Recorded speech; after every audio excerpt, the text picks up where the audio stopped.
Welcome to your candidate forum for candidates for Calaveras County Water District Directors for Districts 3 and 4.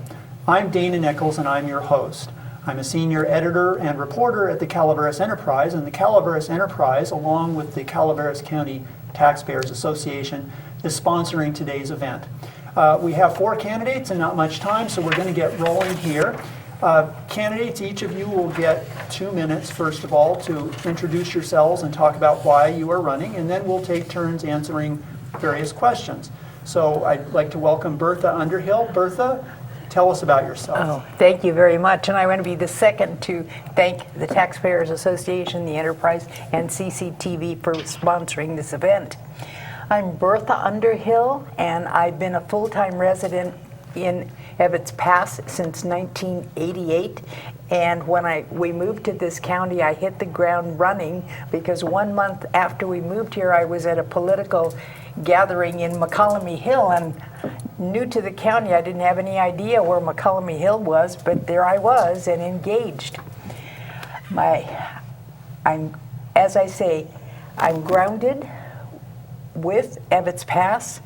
I'm completely involved in what's happening all throughout the county.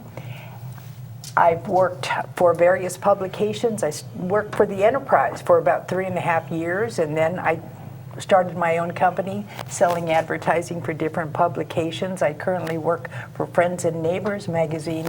We're targeting boomers and seniors in the Tri-County area. I'm very concerned about CCWD. I've been there before.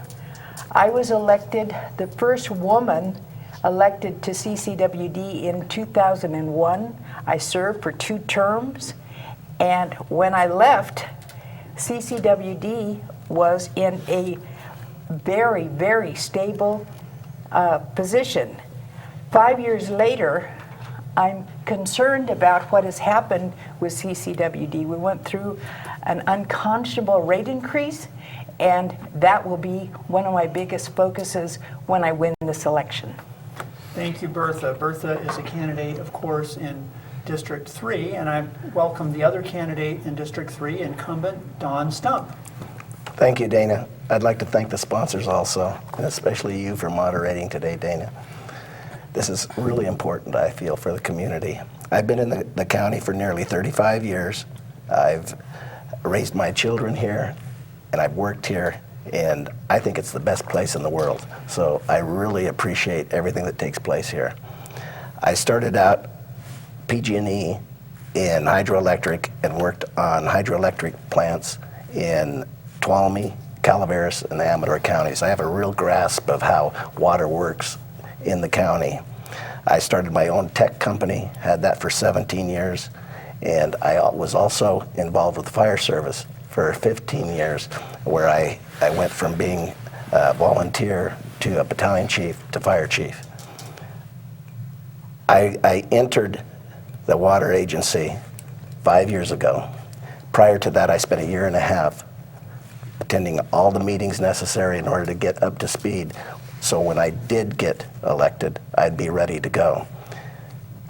I'd like to keep all of the answers really simple, but the reality is water is not simple in Calaveras County. It's a very complex topic, and everybody is interested now that we're in the middle of a drought. I've accomplished multiple things in my 5 years, and I think we've got several things that we need to be working on into the future. So I'm happy to be running again, and I appreciate all the votes that I will receive. Thank you, Don.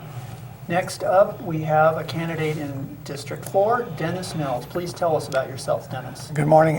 Yes, thank you, Dana, the Calaveras Enterprise, and your sponsoring this whole effort, and to Al Segala with the Calaveras County Taxpayers Association, also CCTV, because without them we couldn't even do this. So it's a great forum that we have here and an opportunity. I've been in this county for about 38 years, third generation in the area. Watched the growth that happened in the 70s and 80s and 90s. This is a place where we've put up a lot of rooftops, but we haven't had a lot of economic opportunities for our kids. So they end up leaving, as I had to do 20 years ago, to go find a career somewhere else. And I'm a retired national corporate manager. My background does include developing and putting together training programs, as well as mentoring and coaching people to instruct in customer relations skills as well as technical skills. I was the Western States Training Coordinator. I am a certified mentor, a certified master facilitator. I have been trained in ISO 9000 as well as CQI, TQM, and Six Sigma disciplines for problem-solving techniques. I have been a community volunteer both in the fire service and any other way in my community over the years. But I see the water district as being one of those things where I can use my tools and my experience, because I'm not a politician. I've never held elective office, to give back to the community. I'm 64, I've still got some time left on the clock, and it's just an opportunity to make use of what I've known and learned over the years to maybe help get some stability here. There has to be a vision for this county, and I'm not sure what that vision is right now and what our identity is in this county. So I'd like to work to establish that, and I've been working with community leaders throughout the area to start to establish what that vision might be. And again, I appreciate you're willing to put this on, Dana. Thank you, Dennis. And then we also have another District 4 candidate, Russ Thomas. Russ, please tell us about yourself. Yes, Dana, thank you for doing the moderation this morning. I really appreciated the opportunity to tell the folks in District 4 about me. And by the way, District 4 encompasses an area that starts at the west county boundary, goes through Copperopolis, up through Angels Camp, and includes up to and including Vallecito. So if you live in that area, I would appreciate your vote. Now, what qualifies me as the best candidate for this position? I think some of you may recognize my name as a former member of the Calaveras County Board of Supervisors. One of the things that I learned when I was on the Board of Supervisors is that there was a fractured relationship between the county supervisors and CCWD. I began working very hard with Bob Dean on the CCWD board at that time. And we began having water forums that we would bring together CCWD and the other 12 water and wastewater agencies in the county to bring everybody into a room. And I think that we were making great progress about smoothing out some of the animosities and misunderstandings that existed at that time. Thank you, Al, for the alarm. Anyway, we made great strides, and the focus was in economic development.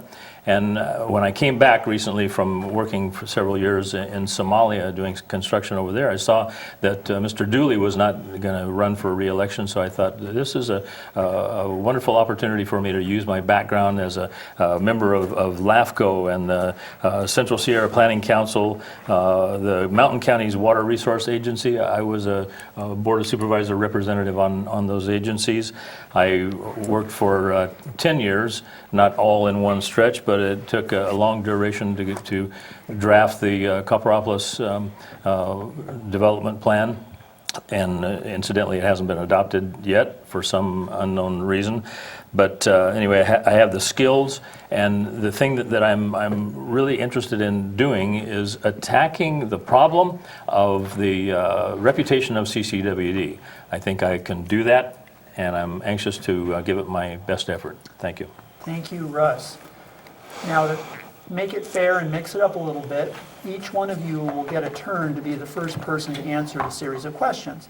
So for this first question, I'm going to go to Don Stump first, and then each of you will get 2 minutes to respond to the question. And it's actually very appropriate because you serve on the board now and should have some insights that may make it possible to answer this question.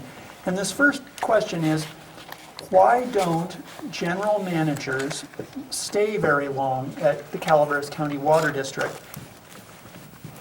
This is not just a Calaveras County Water District issue. This is CAOs at the county. This is school superintendents. These jobs are at-will jobs. They're, as long as the governing body feels they're doing a good job, then they'll be there. And therefore, they tend to get paid more. They tend to have good contracts because they know they're going to have 5, 6, 7 jobs over their career. We have been very unlucky and very lucky at the same time. The first person that I was involved with hiring was June Lopez. She was an outstanding candidate. It was 5-0 board approved, and we were very, very fortunate. She did some really great things for us, and we really moved forward as a district.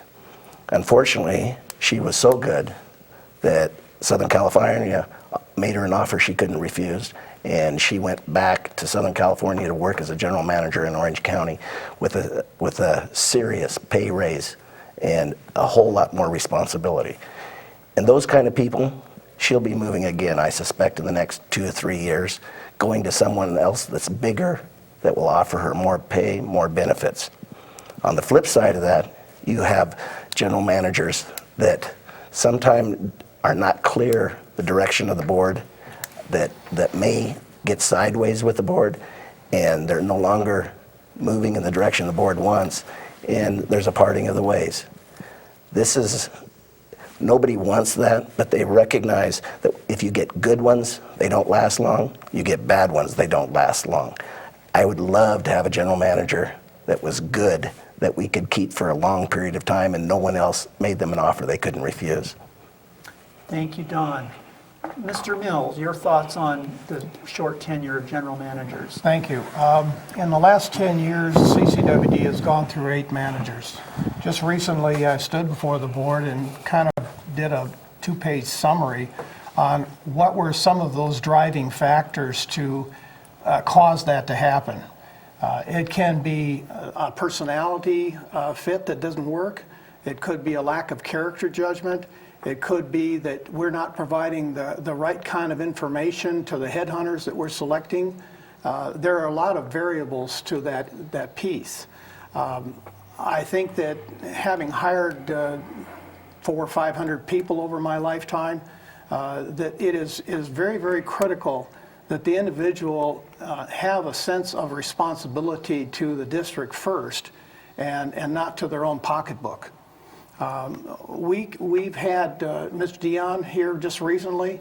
I've had somebody with another water agency say, you know, a year and a half, you just can't get your head around what this job entails. And I believe he's right. This is something that requires someone that is well-grounded in the basic management tools and skills, and they need to be able to put those to work immediately, and the board needs to allow them to do that. And they're going to make mistakes along the way, and we need to let them make those mistakes and then coach those so that we don't repeat them. But in any case, we need to stop having general managers. I'm almost at the point that I think we need crisis coordinators in this position because of the things that are happening in the day-to-day operations. You don't intentionally in a business budget lose $5 million a year annually and try to make it up as a shortfall from other parts of your business. You just don't do that. So you have to start looking at what are we doing in our daily operations that is causing that. And I look at the accounts payable and I'm saying, this is really a crisis situation going on a daily basis. Thank you, Dennis. Mr. Thomas, your thoughts on the general manager turnover situation? There's an old adage in this line of work that on any given Wednesday, all you have to have is 3 votes and you're out the door. That's really an unfortunate reality. I experienced that situation when I was on the Board of Supervisors, that some board members got very disenchanted with the CAO, and it was just almost like they had made up the decision, unbeknownst to anybody else, that he was going to be gone. I felt very strongly that he shouldn't have gone. I suppose that I wasn't there when when the managers left CCWD, but I'm very much inclined to think that if you do the right job of vetting the people, you hire them, hopefully hiring somebody unlike June Lopez, who they knew at the onset that she might only last 2 years, and I guess she did last about 2 years. But I would be very much more inclined, and I hope that the decision to hire a new general manager is postponed until after the new board is impaneled. It's my understanding that will take place in December, so that's not a terribly long time to wait. I think that given an opportunity to really look deeply into the objectives of the district, if the board has the right motivations and they hire the right person, I think that you could very conceivably hire somebody that would stick around and do good work for a decade. That would be my objective if I have an opportunity to be in this, participate in the selection process. Thank you, Russ. Ms. Underhill, Yes, your and thoughts. yes, my thoughts. When I came into CCWD back in 2001, the immediate item on our agenda was to fire the general manager because of different allegations and the fact that he was not a fit for CCWD. It was very hard for me coming in as a newly elected director to take part in that process. But it was done, and then I learned as we went along about how we had to go through the entire process of hiring a new manager. I don't think that we spend enough time looking at the general manager applying for the position, because I just heard about a wonderful general manager that we had hired that did wonderful things for CCWD. We didn't bother to think about the fact, or the board didn't bother to think about the fact that these projects that this general manager accomplished were in the works for the last 10 years, yet they solidified and she got credit for it. That general manager cost CCWD $300,000, and she was with us for a year and a half. So we do have to look at the intent of this general manager applying for the job. Do they want to stay here in Calaveras County? Have they heard about what Calaveras County does as far as turnover of the position? So we really have to vet that applicant very solidly, let them know all the ins and outs about CCWD, and in turn find out all their ins and outs. Thank you, Bertha. All right, the next question, I'll be asking you, Dennis, to go first. And this one, given the oversubscription, meaning the overallocation of water on California rivers, including rivers in our area, do you believe that there are significant new supplies of water still available for development in Calaveras County? If so, where? And if so, how do we get them? And I just want to note, I'm not talking about water rights, I'm talking about water supplies. Is there more to be gotten, and how do we get it? Yes, there is more water available in this county. We currently, through our 3 watersheds, supply about over 10% of the population of the state of California with water from our area. I've been talking to a couple of supervisors, some people with other water agencies, and one of the things that is coming out is watershed management. It's something that the federal people have been doing for years. But on a local level, it isn't anything that we really have been engaged in. We look at Alpine, Utica, Union Reservoir, Spicer, et cetera, and we think that that's the only reservoirs up there. No, your ground is your reservoir. And that's where we should be looking to reduce transevaporation, so we're not sending water across into Nevada. and maybe use the ground as our means of recharging what we need. It doesn't take a water right to do that. There are a lot of little lakes, Elephant Lake and all those other little Duck Lake up there in the high country that are great supply sources that we could use. And talking to other water agencies, we really don't have a water supply issue along the Highway 4 corridor. What we have is a water distribution issue. And if we continue to use our money that we're gaining through the North Fork project and other interest income to offset our daily operational losses, we're never going to spend the money necessary to put together the reservoirs and the distribution systems to support any future growth. And so it's very important that we look possibly at this as a total county package of saying we're going to encourage and financially give benefit to anybody who is willing to go along with the process of developing a watershed management program in their area for ranches and the other areas. Thank you, Dennis. Okay. Russ, your thoughts on, is there more water out there and how do we get it? I think that this is maybe the most important discussion about what does Calaveras County do in the very short future about perfecting the water rights that everybody has more or less understood that we've had confidence that we would continue to be able to use the water in the area of origin where Calaveras County is. The hard, cold reality is that there will be decisions made by the State Water Board in 2015. So we're not very long from now, that could very adversely affect the ability of Calaveras County to develop anymore. I mean, it has been pounded into my head for years that if you can't use it, you're going to lose it. And that's why it's very critical that this board of CCWD work in concert with the other agencies in the county and most importantly with the Board of Supervisors, so that we recognize that unless we start trying to build, if we don't want to develop subdivisions, let's concentrate on ag water, because we could put ag water into the Salt Spring Valley. We could pipe it from the Stanislaus River up to the Salt Spring Valley and reserve those rights. We could demonstrate to the state that we need it, and they would give it to us. If we can't demonstrate that we actually need it, we're going to lose it. And then I don't know where we go from there. If we're losing population now, so how can you go to the state and say we need all this water when we can't demonstrate that we have a plan to use it? It's a very critical issue. Thank you, Russ. Bertha? Yes, yes, yes. And again, to reiterate what both of these gentlemen are saying is the fact that we have been living under, if you don't use it, you lose it.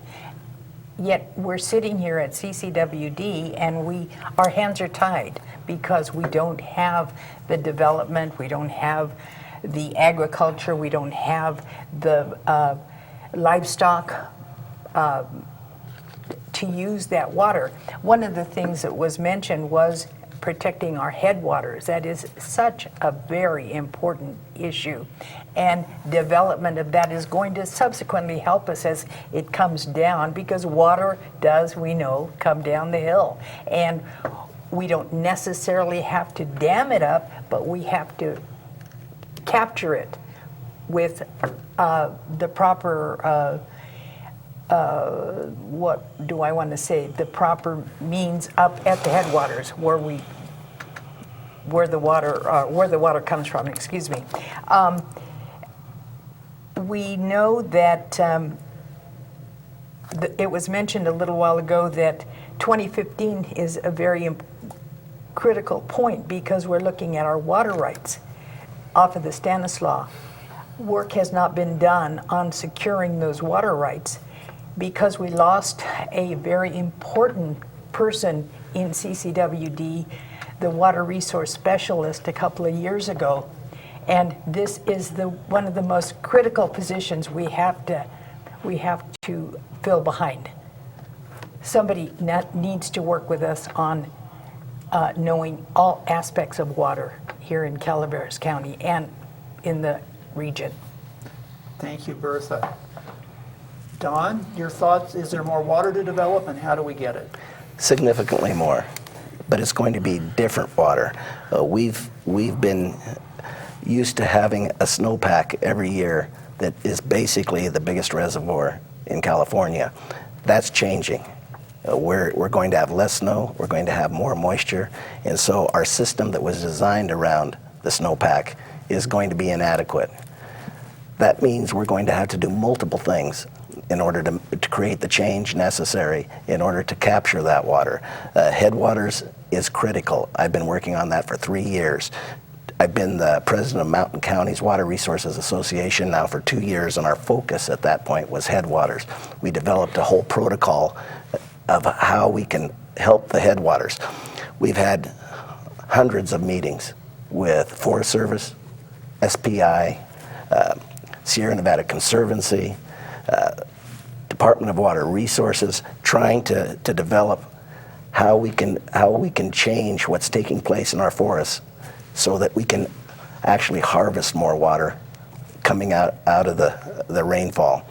This is not an easy problem. If I had to say the crux of the issue is the Forest Service.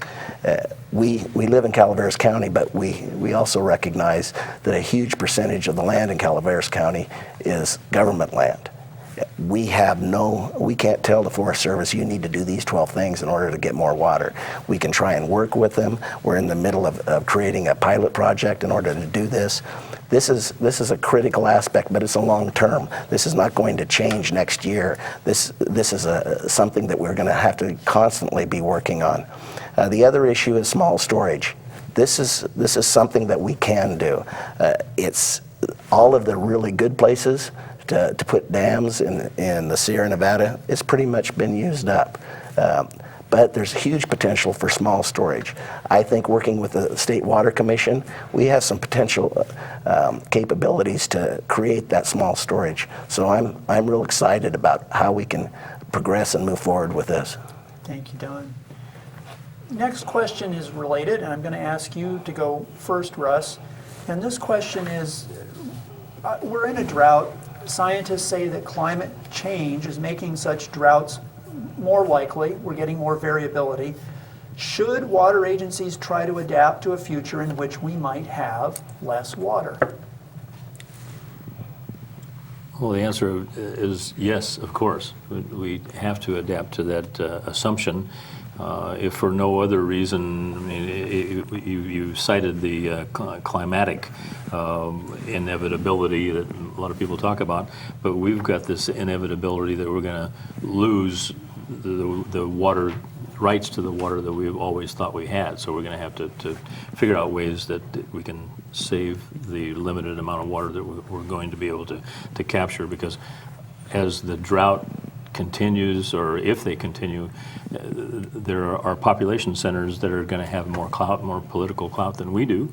So we're going to be left with less water to use in this area. So that's my response. Yeah, we have to be thinking along those lines. Thank you, Russ.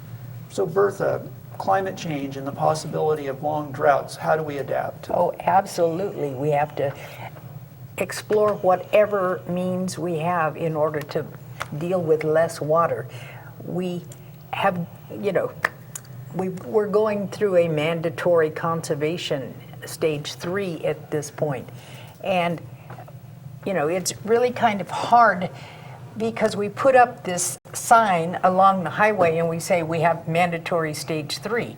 But in order to get to our ratepayers, in order to get to people who just have wells, why haven't we dealt with those people? Because they're not our ratepayer. Everybody has to be educated to how they can conserve water. We have to find the latest practices from any of the water agencies or the large aqua that we belong to here in the state of California. We have various other agencies that we belong to, pulling together all the procedures and methods that we possibly can, because we don't know. It's easy to say, oh, we won't have to worry, but we don't know. And so we must. Thank you, Bertha. Don, coping with climate change and the possibility of less water, what do we do?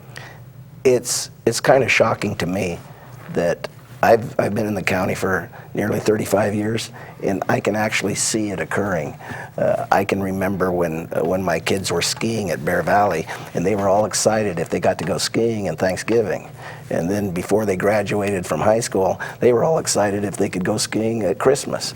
And Bear Valley, for the last 5 years, they just wanted to be open for Christmas, making snow. So the reality is, things are changing, and we get to see it in our lifetime, that is frightening. What's going to have to take place, in my mind, is a whole cultural shift. People have to just do 10, 15, 20 simple things. You know, you're shaving, you're brushing your teeth, the water isn't running. I mean, just the simple stuff. The idea that we've got how many million of people in Southern California that have big yards in the front, that's kind of crazy. I mean, you have whole communities in the state right now that are handing out water bottles to people for drinking water because there's no water available any longer. So I think it's going to be a cultural shift. My feelings, though, is that the big communities, the large areas that have lots of money and lots of votes, they're going to get lots of water. It's going to be the smaller, poor communities that are going to suffer. I see there's a lot that we can do, but with the water rights issue associated with this is we have to understand that California owns all the water, irregardless of what the water rights are. We have plenty of water in Calaveras County, but we're at stage 3 now because the state decided, yes, you have the water rights, but the rest of the state needs your water. So your water rights don't count in this respect. We've been very frugal. We've saved water, carried it over, and we'll be in that position next year also. But it's going to be, if it's the same kind of year, it's going to be a scary year next year if we have the same type of weather patterns. Thank you, Don. Dennis, your thoughts on less water and how do we adapt? Thank you, Dana. I was just back in the Midwest here this last summer, and this isn't just a California issue. This goes throughout the Midwest, Kansas, Nebraska, eastern Colorado. It involves us stopping and thinking a moment. Why are we raising cantaloupes in a desert of Kern County? And Kern County is doing something that we're not, and that's they have a groundwater recharge agency down there to try to bring back water into the area, even to force it there. We need to start looking at that. We need to think about not going the direction of Tuolumne Utility District, where when your consumption drops, your rates, your income drops. The result is you got to raise rates because now you don't have the income. This has to be in the plan to do that. Also, if consumers aren't aware of it, the state of California and their owning of water is really going to push very hard to get all those private wells metered. And people may not really realize that that's coming up, but I can tell you that the well drillers in these counties for years have been required under a penalty to report the depth, the quality, and the quantity of water in each well that they've drilled. So the state knows where your wells are, and it's not going to be, it should not be a surprise if that becomes the next step. Maybe that's something that we as a county need to work together with our water agency to begin to work with those owners of those wells and see what we can do to assist each other so that we are not overdrafting. We don't become a Wallace Lake Estates or the Burson area down there where water is just not available, having to truck it. I'm concerned that these larger communities do have the political clout. San Francisco, for instance, on the Hetch Hetchy is exempt from the water restrictions that we're currently being faced with. It's the only one in the state. Why? We all should be facing this together as a complete political entity. Thank you, Dennis. Bertha, I'm going to ask you to go first on this next one. And if you can answer this briefly, please do. The proposal to have the McColumney River declared a state wild and scenic river is dead for the moment, but I'd like to know briefly if you supported it or not and why. Yes, I do. And I do, however, I do not agree wholeheartedly with SB 1199. I believe that was the thing. Because we must have a guarantee of some kind that we would be protected here in Calaveras County as far as water from the McCollum Hill. Excuse me, from the McCollum River. It's a very important part of our layout. We have, access to 3 rivers here in Calaveras County, the Calaveras, the McCollum, and the Stanislaus. We want to keep the river flowing. We want to keep it vital to our economy here in Calaveras County, and all aspects of that water flow should be taken into consideration, and we should be there at the forefront. It was really kind of interesting, the fact that this measure was drawn up by someone in Berkeley. We had no idea in Calaveras County what was coming down. And so if we were so vital into water resources here in California or in Northern California, the Sierras, why didn't Calaveras County know anything about the measure or the bill? Thank you, Bertha. Don, your take on the McCollum Wild and Scenic proposal. This SB 1199 was probably a poor idea for its proponents. I really, truly believe in collaboration, and none of it took place in the process. I spent dozens and dozens of hours working since February trying to get the proponents of the bill to add amendments that would be balanced. I believe in a balanced and wild and scenic river. I think that we can have both. We, in a collaborative effort, everyone gets something and everybody has to give a little bit. I think we can, this can be a win-win, and I just had a conversation with George Went with Oars, and during the conversation, which was about the 3rd or 4th one I've had with him in the last few months, is that what they're asking for is what we're willing to give. So I think we can work this out. I'd like to see the wild and scenic in the future, but it has to be a balanced bill. And I really believe that Frank Bigelow or Tom should be the ones that carry the bill from this area. They understand the area, they understand the people, they understand the issues. So you can have, when everyone lives here, is having the conversation, we can really accomplish some things. So I suspect this will be coming back, and I'm hoping that it'll be very balanced and everyone can fill the needs that are required. Thank you, Don. Dennis, your thoughts on the wild and scenic protection proposal for the MOAC? Yeah, let me go back into the early 80s when New Maloney's was being filled, and there was objections to it from various sides.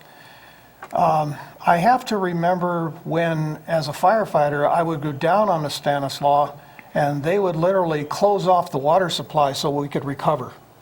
And that means that that river is not wild. The Stanislaus is not wild. It's dammed to the point that you could literally stop the river. The McCollum is to some degree the same way. Scenic, yes. I think the Indians up there are objecting also to the concept of having people trampling on their sacred grounds. So are all of the parties that are interested in what the people from Berkeley are wanting to do, are all of us in agreement with that? Obviously not. But I think that we also have to have a fiduciary duty to protect our county first. And our county means that if we're going to survive until we've got water in that cup, we're not going to survive. That water is important to us, and it's important to our future economically and every other way. So I go back to SB 1199 and I say, who wrote it? How are we involved? Why can't we be involved? Why can't we put our input into it? Or is somebody from a large voting center going to determine our fate?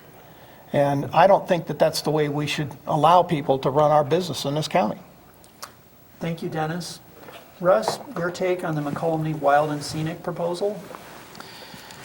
I am very glad that SB 1199 got diverted in the Finance Committee, because I feel the same way as these other gentlemen and Bertha, that it was not a collaborative effort.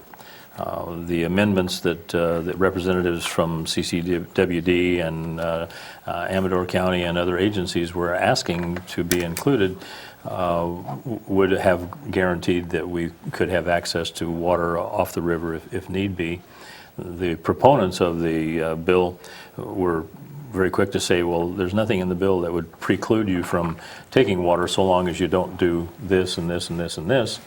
That I think it would be very, very easy and for the rules to be applied such that it would make it impossible to get water off the river. So I'm very hopeful that Don mentioned that Mr. Bigelow and Mr. Berryhill, that I think that if there is a possibility that they can sort of repackage the bill, I could support it, but in its current form, I could not. I'm not sure why the Board of Supervisors were so convinced that it was a good thing, but that was their decision. Thank you, Russ. Don, you get to go first on this one. What is your view on the district's infrastructure situation and the approval last year of the rate hikes that are intended to address infrastructure problems? Back in 2006, 2007, staff at CCWD brought to the board, they felt that it was a critical situation where we needed $51 million worth of infrastructure repair. It was critical. The board at that time raised the rates, about $22 for sewer and about $24 for water per month. The concept was they intended to take potential buildings. They anticipated 400 new homes in the county each year, and that's what they would do to offset this $51 million. The problem was that was about 2007, 2008, and there was no construction. Instead of getting 400 a year, they were getting 4. So there was no money for infrastructure.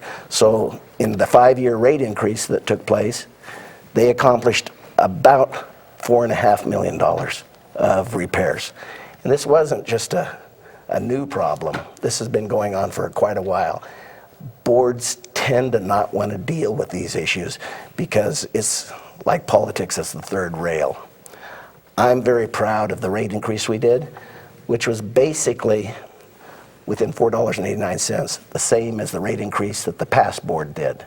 So the only difference being is this rate increase is totally for infrastructure. So we have developed a system, we have developed a funding process for the entire future going forward, that all of this money that we get each year will go strictly for the pipes, the valves, the tanks, everything associated with the infrastructure into the future, that we can make the necessary repairs. We just waited too long is our biggest problem. Now we have a fix. Thank you, Don. Dennis, your take on infrastructure and the rate hike?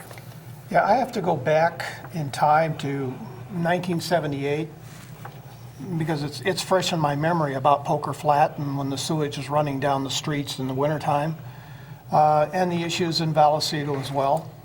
The infrastructure requirements in those grant documents said that you had to maintain a set aside every year for future maintenance. It's interesting that the board just all of a sudden realized that, hey, we don't have the money set aside. I watch other districts operate, and I'm very, very pleased with what I see out of Murphy's Union and some of the other places, that these boards have standalone funding for their critical needs. And yet the CCWD has somehow set that all aside. To think that our economy would continue to grow at the rates that we had in the 80s and 90s, and it's not, where are the projections that we missed?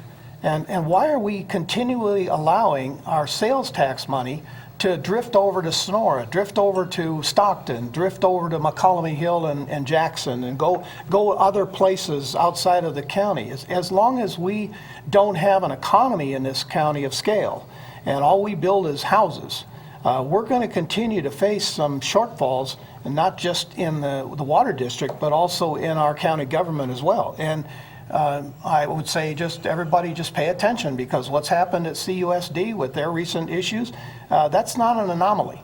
If we continue with our economy as it is, we're going to have to start thinking some serious issues and try to prevent these shortfalls, because we keep increasing the rates. We're going to chase our low-income people out of here. We're going to chase our retirees out of here because they can't afford to live here anymore. And that's a sad statement and a sad fact of reality. Thank you, Dennis. Russ, infrastructure and the rate hike, what do you think? Okay, this reminds me of the phrase about the worse it gets, the worse it gets.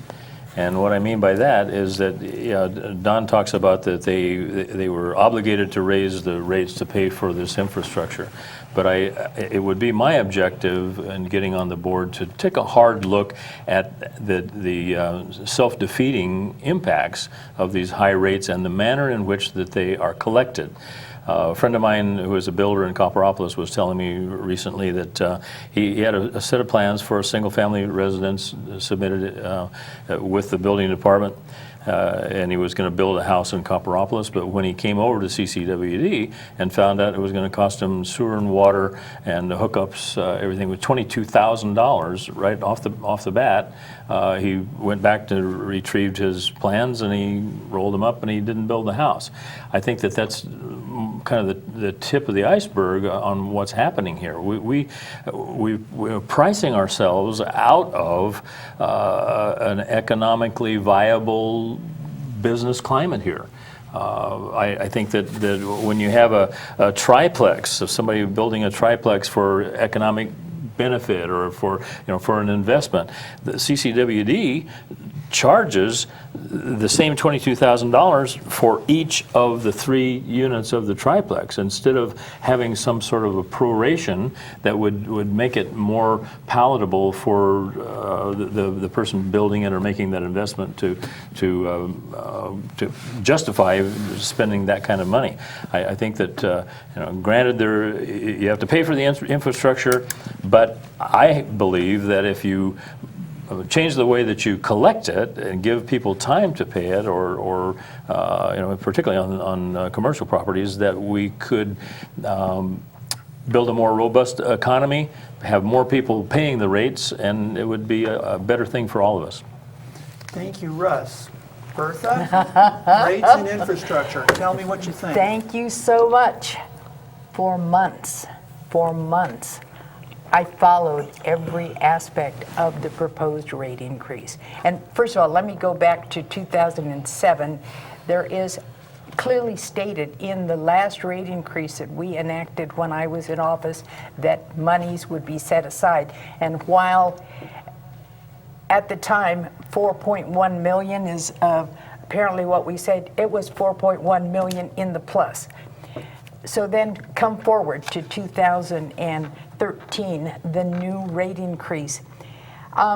It came, it was devastating. It was devastating to the ratepayer.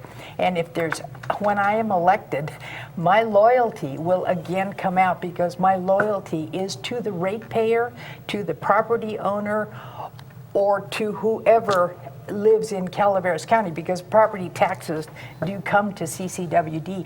My loyalty is to them. The rate increase was unconscionable.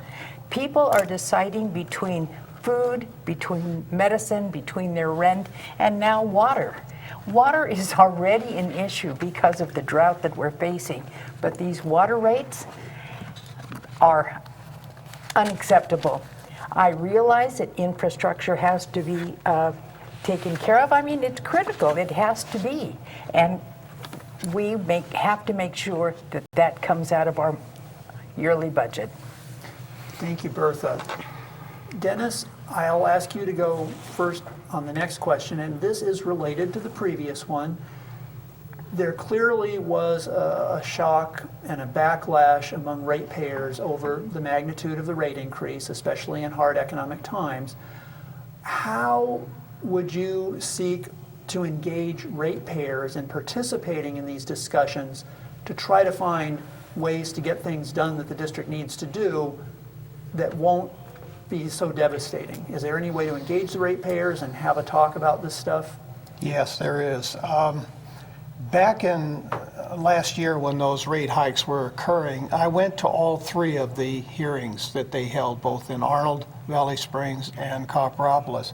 I wanted to hear what the people were saying, what were their frustrations, but also, coming from a management perspective, I always like to hear some solutions too. Don't just give me the problem, but give me some suggestions, give me something tangible to work with. So I went back to some of the meetings, the finance meeting I think was one of them, and just offer a suggestion that we need to start working on the brand, protecting the brand. What is CCWD? Because if people have an adversarial relationship with the district, they're going to be less likely to want to cooperate. So the result with a private conversation with Colonel Dion was to possibly put together somebody who could represent the district, and that's where Joel Metzger came along, thank goodness. He heard what we were saying. And now you have a community relations manager who is now putting out what the image of CCWD should be. I think that was a good first step. So you don't have to sit on a board sometimes to impact the decisions. But at the same time, those people and their frustrations have to be heard. That means we maybe, instead of going to meetings during the daytime when everybody else is working, we need to start going out in the communities and getting involved in the communities. And that's why being involved and going to the fire department meetings, going to the various water agency meetings, going to the supervisors meetings and having conversations with everybody who's involved and knowing what their side of the view is. And then we can start to put together some common ground. Again, I got to reiterate, what is the identity of Calaveras County? We used to be gold, we used to be timber, we used to be agriculture, we've been a lot of things. But what are we now? I don't think anybody knows. And the result is everybody comes with their own agenda as to what they think it should be. And we need to start thinking about putting ourselves on a common track, a common goal, and going forward together to make this county work. Thank you, Dennis. Russ, how would you seek to engage constituents on issues of things like the rates and infrastructure? I think that is going to be maybe the most volatile aspect of this new board going forward. Will be how to do damage control everywhere I go. And I say I'm running for the 4th district seat. The first thing that they say is, why in the world would you want to do that? You know, the CCWD's reputation has really gone downhill, frankly, or at least from my perspective in the last little bit. So I think that if a new board can look at this $51 million worth of infrastructure and see whether that's spread over an anticipated 30 years, I think it's essential that we make a good faith effort to try to reduce the rates, roll them back, make a very public, engage the public in coming to that decision. If it can be made, it should be made. I think that we haven't really discussed the fact that everybody in the county essentially is a ratepayer of sorts to CCWD. Everybody has a small portion of their tax bill that goes to support the district, thank goodness. Otherwise, the rate hike would have been higher. I think that maybe there should be some outreach to those people who are not on CCWD water or CCWD sewer to make them realize that the district does appreciate their contribution. And I think that the district has to be more open and transparent going forward, and that would be my primary objective, to see that happens. Thank you, Russ. Bertha, your thoughts on engaging ratepayers on these questions? Oh, yes. And I listen to the ratepayer every day. As I say, I'm very involved in the community, the Greater Arnold Business Association, White Pines Park, you know, a piece of property for CCWD. One of the ideas that I was contemplating was having kind of a rotating advisory council coming out of the district. We up in Ebbets Pass have 12, 13 homeowners associations. If we could have 5 at a time come to CCWD or meet with me to talk about their concerns, because yes, you're right, we do have to be engaged. We cannot just sit there and go to a meeting and say, I'm from CCWD, you know, here's what we're doing, and not make it a two-way conversation. This advisory council, if that works, as I say, we'd meet on maybe a quarterly basis or a monthly basis, depending on the consensus of the group, and talk about what's bothering you as a ratepayer, what's bothering you as a property owner, what can CCWD do for you? It has to work that way, the personal touch. Thank you, Bertha. Don, your thoughts on engaging your ratepayers and other constituents on these issues? I recognize how critically important that is.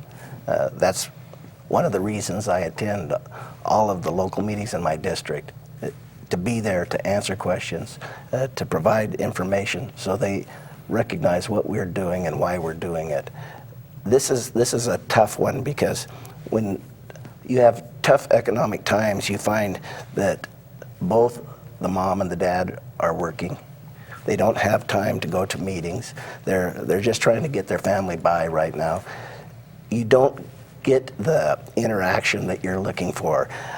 You go to a CCWD board meeting, if we've got 3 or 4 members of the public there, that's a busy meeting. I worked really hard to get transparency in the district in terms of the webpage and having it videotaped now, so everybody can see exactly what takes place at the district, and everything, all of the documents that we do, they go on the webpage so that people have access to them, they can read them, they can print them out. It's tough. You're in the newspaper business.